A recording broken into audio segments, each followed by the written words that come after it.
This 83-year-old man experienced the biggest shock of his life last week while cleaning the attic, where he found a half-decayed box full of photos. They were all pictures of him as a little boy, but there was one picture that was different. He saw his father and mother in it, and also himself as a baby. But who was the little girl next to him in the picture? The 83-year-old man discovered an old family photo, and when he looked closely at it, he got the shock of his life. When he discovered who she was and realized that his whole life had been a lie, William Van Belt couldn't believe his eyes. Had his parents been lying to him all this time?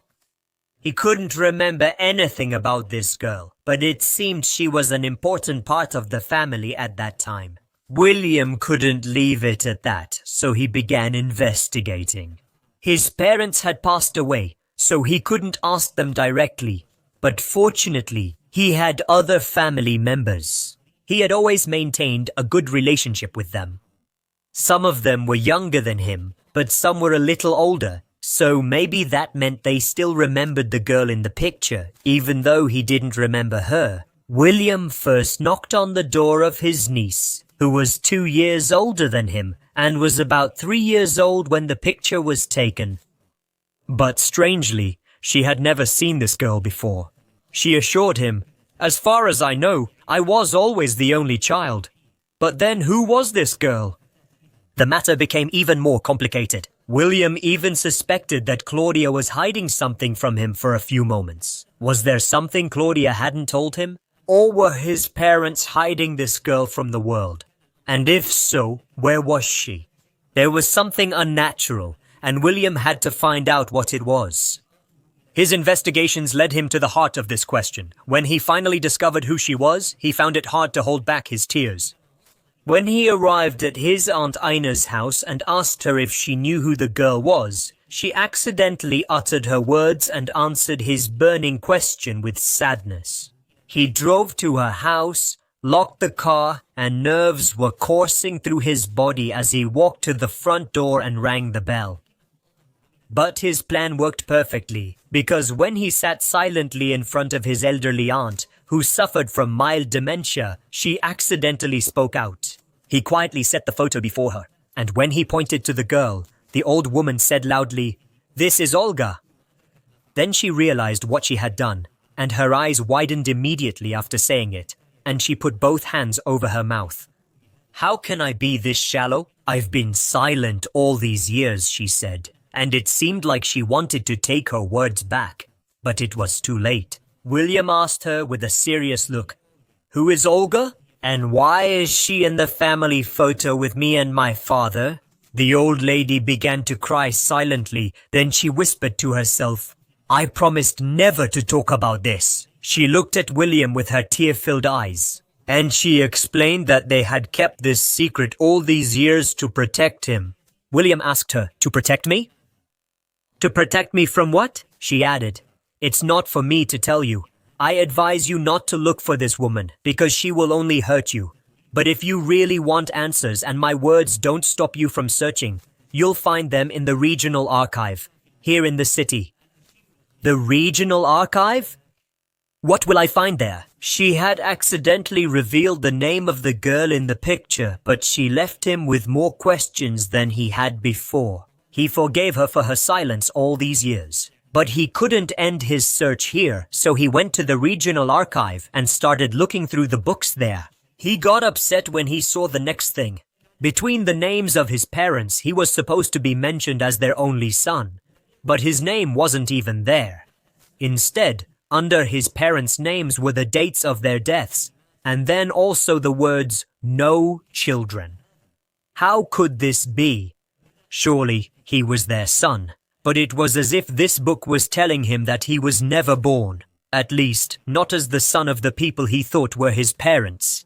There were books containing details about every branch of his family, but neither his name nor the name of the girl in the picture appeared anywhere. Then he saw 2 pieces of paper sticking out from one of the books, and on the first document he could barely read the name he had been searching for all this time, Olga Bock, and hers wasn't the only name he found. because under her document he found a name that was very familiar to him. Wilhelm Bock was born in February 1939 and he adopted him on April 18, 1940, so his real name was Wilhelm, and he was adopted. How come his parents didn't tell him enough about this, even when he was old enough to understand what it all meant? And it wasn't just that, because that meant this girl was his sister, so who were his biological parents? And where was his sister now? These were questions that would soon be answered, because it wasn't long before he received an unexpected phone call. A call that would change his life forever. I suppose you now know who the girl in the picture is, don't you? William? William was shocked when his aunt called him by that name over the phone. He wasn't used to it yet, but now he was curious to know why she called. It was his Aunt Ina who called, as she had already guessed that he would search the regional archive. She asked if William would like to come to her house with the documents he had collected, and she promised that she would finally tell him everything she knew. William arrived once again at his aunt's house. When he parked his car, she was already at the front door to take him inside. She immediately apologized for all the secrecy, but she repeated once again that they had always thought it was better to remain silent about the truth. William sat with her at the table and placed the family photo in front of her. Once again, his aunt began to talk about his past. You and your sister Olga, both of you are adopted. You came from a Polish family and they were close friends of your parents. But about a year after you were born, your parents died in a terrible car accident.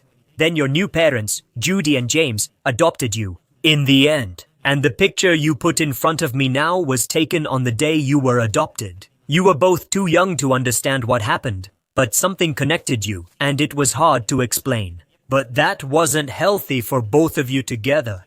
That's why Judy and James decided to separate you, so you could have the best upbringing possible. In fact, we thought it would be wise to give you a completely new life, separate from each other, and separate from the family tragedy that happened to you. But we didn't want to remove her completely from your life. That's why we gave Olga to your uncle and aunt, and they avoided contact with your parents for the first 5 years of raising you. When you saw each other again, you didn't remember that you were brother and sister. I know it's hard to believe, but you became good friends again, and of course cousins.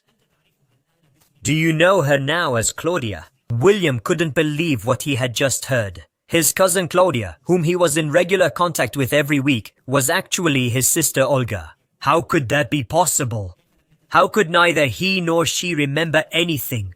He asked his aunt if Claudia already knew about this astonishing news, but she told him that it was still a big secret for Claudia.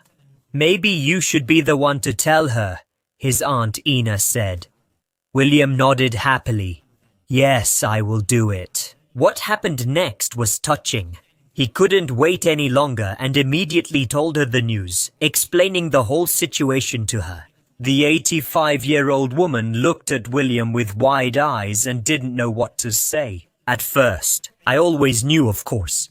I didn't know I was your sister, but I always felt that we had a special bond. Claudia got up from her chair and gave her brother a big hug. Are you also curious to know how they're doing now? After a year, Claudia and William's bond? Or should we say, Olga and Wilhelm are better than ever. They meet almost every day now, and William has even moved to a house within walking distance of his dear sister. Their bond was always special, but now it has become even more so. Last week they celebrated their first annual Siblings Day, and it was wonderful. Of course, they've known each other for a long time, but they still have a lot to talk about because being brother and sister is very different from being cousins.